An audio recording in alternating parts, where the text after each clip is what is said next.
믿기시겠습니까? 지하철역에서 아이를 구한 사람이 몇 달 전까지만 해도 노숙자라며 경찰에게 쫓겨났던 그 남자였다는 사실을요. 그리고 더 놀라운 건 그가 저희 딸의 생명을 구했다는 겁니다. 안녕하세요. 저는 미국 시애틀에 사는 평범한 아버지 데이비드 강입니다. 저의 아내 리사는 간호사로 일하고 있고 저희 하나뿐인 딸 에이미는 인생 그 자체였습니다. 시애틀의 조용한 교외 지역에 자리 잡은 저희 집은 매일 아침 창가로 들어오는 햇살과 함께 하루를 시작하는 평화로운 곳이었죠. 이곳에서 저희 셋은 소소하지만 행복한 일상을 살아가고 있었습니다. 저는 워싱턴 대학교 병원에서 내과 의사로 20년째 근무하고 있었고 아내 리사는 같은 병원 소아과에서 아이들을 돌보는 간호사였어요. 두 사람 다 의료인이다 보니 불규칙한 일정에도 서로를 이해하며 지내왔습니다. 평범한 아시안 아메리칸 가정이지만 저희는 서로를 향한 사랑으로 가득한 가정을 꾸려왔어요. 특히 저희 딸 에이미는 참 특별한 아이였습니다. 초등학교 때부터 남다른 지혜와 배려심을 가진 아이였죠. 조용하고 차분한 성격의 에이미는 언제나 주변 사람을 먼저 생각하는 마음씨가 남달랐어요. 고등학교 시절 친구가 아파서 결석하면 그날 배운 내용을 정리해서 보내주고 봉사활동에서도 묵묵히 자신의 일을 해내는 모습은 교사들도 칭찬하던 부분이었습니다. 에이미가 20살이 되던 해 대학 3학년을 앞두고 저희에게 뜻밖의 제안을 했습니다. 한국으로 교환학생을 가겠다고 말한 것이죠. 사실 저와 리사는 한국에서 태어났지만 각각 6살, 10살 때 미국으로 이민을 왔기 때문에 한국에 대한 기억은 희미했습니다. 다만 저희 어머니, 에이미의 할머니는 항상 한국의 사계절과 문화, 그리고 사람들의 정에 대해 이야기해 주셨어요. 할머니의 이야기를 들으며 자란 에이미는 자신의 뿌리인 한국에 대한 호기심이 컸던 것 같습니다. 저는 그런 딸의 호기심이 자랑스러웠죠. 하지만 동시에 걱정도 됐습니다. 낯선 나라에서 혼자 지내야 한다는 생각에 마음이 무거웠어요. 그런 딸이 한국으로 교환학생을 가겠다고 했을 때 저희는 한참을 고민했습니다. 아내는 걱정이 많았죠. 에이미, 너 한국어도 서툰데 거기서 어떻게 생활할 거니? 리사는 에이미가 한국에서 언어 장벽에 부딪혀 어려움을 겪을까 염려했어요. 비록 가정에서 간단한 한국어를 사용했지만 에이미의 한국어 실력은 일상 대화 수준에 지나지 않았으니까요. 저도 생애 첫 해외 홀로 생활을 하는 아이가 과연 잘 적응할 수 있을지 불안했습니다. 하지만 에이미는 오히려 저희를 안심시켰어요. 부엌 테이블에 앉아 진지한 표정으로 말했죠. 아빠, 엄마, 진짜 한국이 궁금해. 할머니가 자주 얘기하셨잖아. 한국의 사계절, 한국 사람들의 따뜻함, 저도 그걸 느껴보고 싶어. 에이미의 눈빛에는 확신과 열정이 가득했습니다. 그리고 요즘 세계화 시대잖아. 제가 우리 뿌리를 알아가는 건 중요한 일이라고 생각해. 걱정 마세요. 한국어는 더 열심히 공부할게. 지금부터 매일 2시간씩 한국어 앱으로 연습하고 있으니까. 그렇게 에이미는 직접 서류를 준비하고 교수님의 추천서를 받고 학교 국제교류처의 인터뷰까지 통과하며 스스로 한국행을 확정지었어요. 에이미가 한국의 어느 대학으로 가게 될지 기다리던 날, 합격 이메일을 받고 기뻐 뛰던 모습이 아직도 생생합니다. 아빠, 엄마, 제가 서울대학교에 붙었어. 그때 에이미의 환한 미소는 저희의 마지막 걱정마저 날려버렸죠. 출국 준비 기간 동안 에이미는 한국어 공부에 더욱 매진했어요. 인터넷으로 한국 드라마를 보며 회화 표현을 익히고 주말마다 시애틀 한인 커뮤니티 센터에서 열리는 한국어 교실에도 참여했습니다. 때로는 밤늦게까지 한국어 단어장을 들여다보며 공부하는 모습이 안쓰러웠지만 에이미의 열정만큼은 누구도 막을 수 없었어요. 그날 공항에서 손을 흔들던 에이미의 눈빛이 아직도 잊히지 않습니다. 기대와 설렘, 그리고 약간의 두려움이 교차된 그 얼굴. 시애틀 타코마 국제공항의 출국장에서 에이미는 저희를 꼭 안아주었어요. 걱정 마세요. 매일 연락할게. 한국에서 정말 많은 것을 배워올게. 저는 그때 딸의 향기를 깊이 들이마셨습니다. 아내는 눈물을 참으며 미소 지었고 저희는 에이미가 스스로 선택한 여정을 응원하기로 했죠. 에이미는 그렇게 서울의 대학 자매학교로 향했습니다. 인천공항에 도착했다는 메시지를 받은 후 저희 부부는 안도의 한숨을 쉬었습니다. 그리고 시작된 에이미의 한국 생활 이야기는 저희에게 새로운 기쁨을 가져다 주었죠. 처음 몇 주간은 즐거운 소식뿐이었어요. 기숙사 룸메이트와 찍은 셀카, 한복을 입고 경복궁을 방문한 사진, 서울 한강에서 자전거를 탄 이야기, 그리고 김치찌개를 처음 먹고 너무 맵다며 눈물 흘린 날까지. 매일 밤 에이미의 메시지를 기다리는 것이 저희 부부의 낙이 되었습니다. 아빠, 오늘 명동에 갔는데 정말 사람이 많았어. 길거리 음식이 맛있었어. 특히 떡볶이가 제일 맛있었지. 엄마, 오늘 수업에서 한국 친구들이 제 발음이 귀엽대. 그래도 다들 제가 열심히 하는 걸 응원해줘서 좋아. 할머니 말씀이 맞았어요. 한국의 가을은 정말 아름다워. 단풍이 너무 예뻐서 사진 100장은 찍은 것 같아. 저희 가족은 하루가 멀다 하고 영상통화를 했고, 에이미는 마치 그곳에서 오래 살았던 사람처럼 적응해가고 있었습니다. 한국어 실력도 눈에 띄게 향상되어 간단한 대화는 한국어로만 하려고 노력하던 모습이 기특했죠. 서울의 곳곳을 탐험하며 문화를 체험하고 새로운 친구들과 어울리는 에이미의 모습은 행복해 보였어요. 모든 것은 평온했습니다. 아니, 적어도 그렇게 보였죠. 에이미가 한국에 도착한 지 약 3개월째 되던 날이었어요. 그날도 저는 평소처럼 병원 일정을 마치고 집에 돌아왔습니다. 현관문을 열자 식사를 준비하던 아내의 모습이 보였죠. 리사는 오늘따라 에이미가 좋아하는 불고기를 만들고 있었어요. 오늘은 에이미가 한국에서 배웠다는 레시피로 만들어 봤어. 다음 영상통화 때 보여주려고. 아내가 저를 바라보며 미소 짓는 그 순간 전화벨이 울렸습니다. 모르는 한국 번호였어요. 시차를 계산해 보니 한국은 이미 다음날 오전. 직감적으로 좋지 않은 느낌이 들었습니다. 가슴이 철렁 내려앉는 기분으로 전화를 받았어요. 여보세요? 강데이비드 씨 되십니까? 서울대학교 병원 국제진료센터입니다.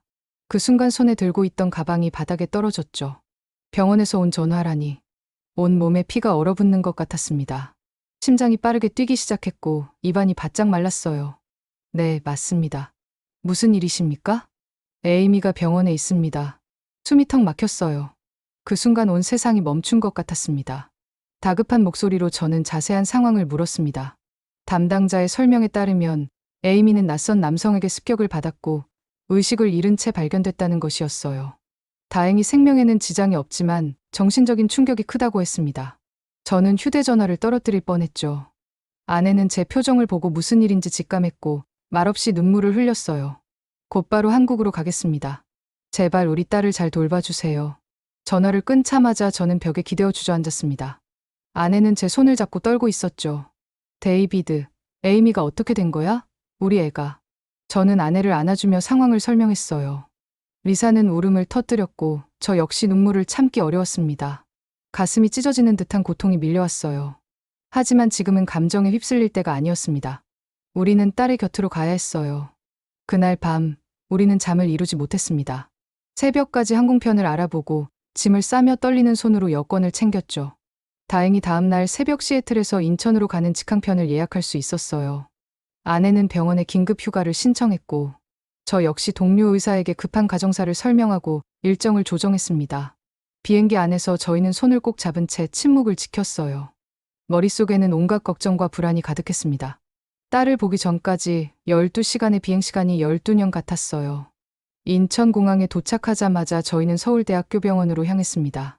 병원 국제진료센터에서 영어를 할 수 있는 직원이 저희를 맞이했고 에이미의 병실로 안내해 주었죠.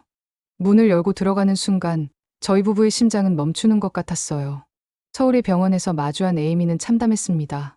창백한 얼굴엔 상처가 있었고 눈빛엔 공포가 자리 잡고 있었죠. 에이미는 침대에 앉아 창밖을 멍하니 바라보고 있었어요. 우리를 보자 놀란 듯 고개를 돌렸고 잠시 망설이는 듯 했지만 곧 약하게 미소 지었습니다. 아내는 달려가 에이미를 안았고 저는 그들 둘을 품에 안았어요. 셋이서 한동안 아무 말도 하지 않고 그렇게 있었습니다. 에이미는 제 앞에서는 울지 않으려 했지만 손을 잡자마자 눈물이 흐르기 시작했죠. 많이 아파? 어디 다친 데는 없어? 리사가 간호사의 본능으로 딸의 상태를 확인했습니다. 에이미는 고개를 저었어요. 몸은 괜찮아. 그냥 약간 긁힌 상처뿐이야. 에이미의 목소리는 평소보다 작고 떨렸습니다. 그 모습을 보니 가슴이 더 아팠죠. 저는 침착하게 물었어요. 무슨 일이 있었던 거니, 에이미? 에이미는 잠시 침묵했습니다. 그리고 떨리는 목소리로 말했죠. 학교 도서관에서 늦게까지 공부하고 있었어. 기숙사로 돌아가는 길이었는데 지하철역 근처에서 갑자기 누가 나타나서 에이미의 말은 끊겼고 손을 떨며 눈을 감았어요. 저는 딸의 손을 꼭 잡아주었습니다. 괜찮아, 천천히 말해도 돼. 에이미는 깊은 숨을 내쉬고 계속했죠. 그 사람이 갑자기 뒤에서 입을 막고 골목으로 끌고 갔어. 너무 무서웠어. 소리 지르려고 했는데 목소리가 안 나왔어. 에이미의 눈에서 눈물이 흘러내렸습니다. 그리고 에이미의 입에서 나온 말은 우리를 또 한 번 무너뜨렸어요. 아빠, 누가 날 구해줬어. 그 거지 아저씨가. 처음엔 무슨 말인지 이해할 수 없었습니다. 노숙자라니? 어떻게 그런 사람이? 에이미는 흐느끼며 말을 이었어요. 그 아저씨야 달려와서 그 사람을 막아줬어. 둘이 싸우는 동안 저는 그냥 겁에 질려서 에이미는 더 이상 말을 잇지 못했죠. 저희는 의사를 만나 자세한 상황을 들었습니다. 다행히 에이미는 외상이 심각하지 않았고 신체적으로는 곧 회복될 것이라고 했어요. 하지만 의사는 정신적 충격이 상당하니 상담 치료가 필요할 수 있다고 조언했습니다. 저는 그 말을 듣는 내내 울분을 삼켜야 했어요. 왜 우리 딸이 이런 일을 겪어야 했는지 그 이유를 알 수 없어 분노가 치밀었습니다. 병원 복도에서 경찰관을 만났어요. 그들은 사건 경위에 대해 설명해 주었습니다. 경찰의 설명에 따르면 에이미는 저녁 9시쯤 강남 근처에서 귀가 중 낯선 중국인 남성에게 위협을 받았고 사람이 드문 골목길로 끌려가던 순간 노숙인 차림을 한 남성이 그 장면을 목격하고 달려들었다고 했죠. 그 노숙인으로 보이는 남성이 범인을 막아서며 에이미 씨를 보호했습니다. 가해자는 흉기를 갖고 있었고 둘 사이에 실랑이가 벌어졌습니다. 경찰은 계속해서 설명했습니다. 결국 그 노숙인 남성은 칼에 찔렸지만 에이미 씨를 무사히 풀어주고 가해자를 제압했습니다. 주변 상점 주인이 소란을 듣고 신고했고 우리가 도착했을 때는 가해자만 현장에 있었고 노숙인 남성은 사라진 뒤였습니다. 그리고 문제는 경찰도 그의 정체를 알 수 없다는 거였어요. 신분증도 없고 폐쇄회로 텔레비전에는 지나가는 모습만 있을 뿐입니다. 이전에도 몇 번 같은 복장의 노숙인이 주변에서 발견됐다는 목격자 진술이 있지만 정확한 인적사항은 그 말을 듣고 저는 멍하니 창밖을 바라봤습니다. 제 딸을 살린 사람이 우리가 무심히 지나쳤던 그 거리의 사람이었다는 사실이 가슴을 아프게 했어요. 제 인생에서 가장 소중한 존재를 구해준 사람이 누구인지도 모른 채 어디서 상처를 치료받고 있는지도 알 수 없다는 사실이 괴로웠습니다. 며칠이 흘렀어요. 에이미는 점차 회복됐지만 그녀는 그 남성의 안부를 물으며 눈물 지었습니다. 저는 에이미의 걱정하는 모습을 보고 결심했습니다. 그를 찾아야겠다고요. 저는 서울 곳곳의 복지센터, 쉼터, 무료급식소를 찾아다녔습니다. 스마트폰에 그의 인상착의를 저장해두고 사람들에게 보여드리며 물었죠. 혹시 이 남자 보신 적 있으세요? 누군가는 무관심했고 누군가는 안타까워했어요. 하지만 저는 포기할 수 없었어요. 딸의 생명을 구해준 사람을 꼭 찾아야 한다는 일념 하나로 발걸음을 멈추지 않았습니다. 도시의 이면을 보게 된 시간이었어요. 화려한 강남의 뒷골목, 번화가 뒤편의 그늘진 곳에서 생활하는 사람들. 그들의 이야기를 들으며 저는 많은 것을 생각했습니다. 그동안 제가 얼마나 편안한 삶 속에서 다른 이들의 고통을 외면해왔는지도 깨닫게 됐죠. 열흘째 되던 날, 지푸라기라도 잡는 심정으로 용산역 근처의 한 작은 쉼터를 찾았습니다. 그곳에서 비슷한 인상의 남성이 있다는 제보를 받았어요. 심장이 뛰었죠. 혹시나 하는 마음으로 그곳에 도착했을 때 저는 그를 알아봤습니다. 사진보다 조금 더 말랐고 상처가 남아 있었지만 분명히 그 남자였어요. 그는 저를 보더니 고개를 숙였습니다.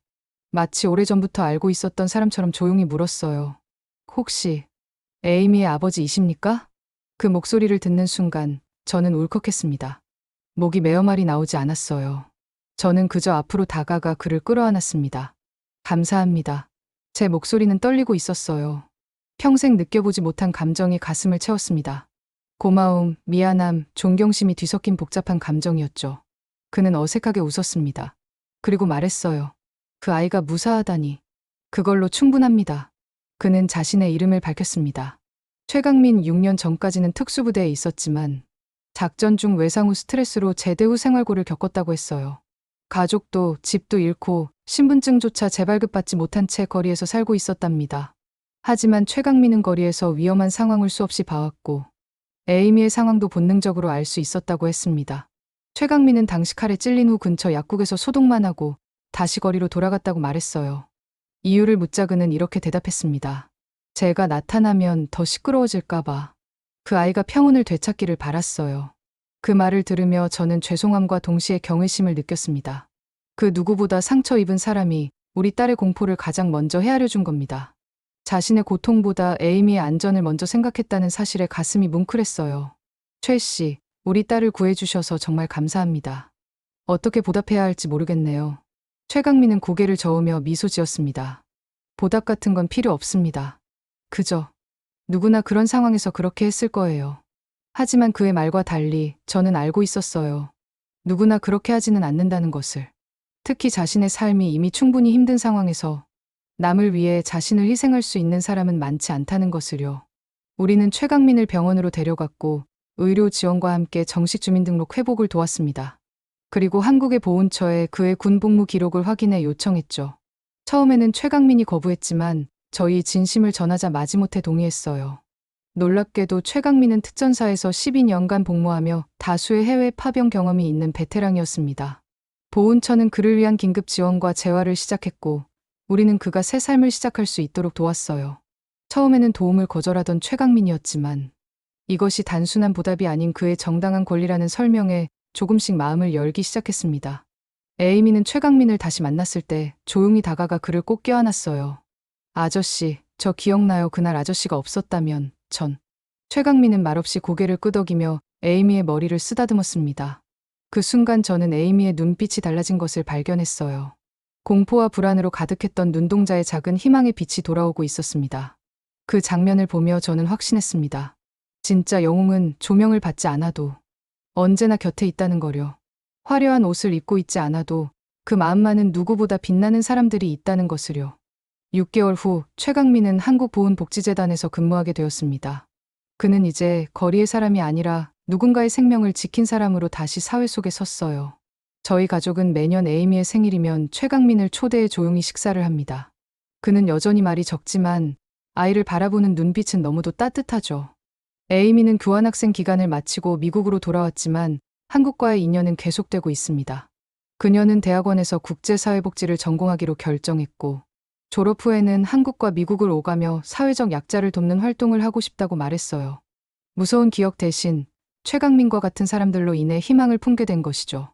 그날 이후 저는 길에서 마주치는 모든 사람을 다시 보게 되었습니다.